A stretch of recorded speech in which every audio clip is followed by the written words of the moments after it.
Hospital Naroda Ahmedabad. આજે અમારા patient Nagina Khatun વિશે વાત કરીશું. નગીરાબેનને લીવરમાં ટ્યુમર હતો, જેનું અમદાવાદની હોસ્પિટલમાં સક્સેસફુલ રિસેક્શન કરવામાં આવ્યું, ટ્યુમર રિમૂવ કરવામાં આવ્યું. પછી એમની કન્ડિશન વધારે ખરાબ થતાં એમને ફિનિક્સ આઈસીયુમાં લાવવામાં આવ્યા. ઇનિશિયલી એમની પરિસ્થિતિ ઘણી વધારે ખરાબ હતી. વેન્ટિલેટર પર, મલ્ટી સિસ્ટમ ઓર્ગન ઇન્વોલ્વમેન્ટના કારણે લાઈફ સપોર્ટ સિસ્ટમ પર હતા.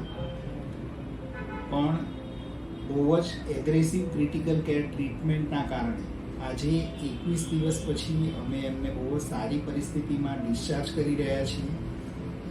આ 21 દિવસમાંથી 14 દિવસ તો એ વેન્ટિલેટર પર રહ્યા છે. અને આ આખી પ્રોસેસ દરમિયાન જ્યારે પેશન્ટ આઈસીયુમાં વેન્ટિલેટર પર હોય, મલ્ટી સિસ્ટમ ઓર્ગન ઇન્વોલ્વમેન્ટ હોય, ત્યારે ફેમિલીનું પણ ઇન્વોલ્વમેન્ટ ઘણું જ મહત્ત્વનું હોય છે.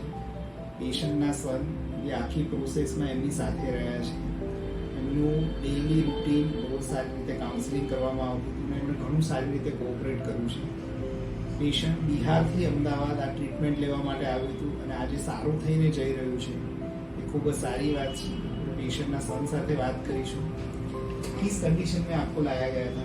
कंडीशन तो पहले बहुत ख़राब था, अभी मतलब बहुत अच्छा है. ट्रीटमेंट के बाद रिजल्ट आया है, बहुत अच्छा है.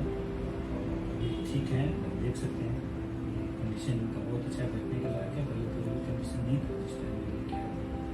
कैसा रहा ट्रीटमेंट आपको? नहीं, बहुत अच्छा रहा. सपोर्ट हॉस्पिटल की तरफ से सपोर्ट बहुत अच्छा रहा, बहुत अच्छा लगा. ताकि हम ठीक होंगे तो फिर बिहार जा सकते हैं.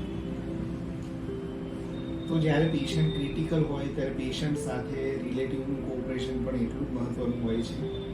અને પેશન્ટની પરિસ્થિતિ ગંભીર હોય પણ ટાઈમ રહેતા યોગ્ય આઈસીયુમાં સારી ક્રિટિકલ કેર ટીમની દેખરેખ હેઠળ જો ટ્રીટમેન્ટ લેવામાં આવે તો આવા કોમ્પ્લિકેટેડ કેસમાં પણ સારું રિઝલ્ટ મળતું હોય છે.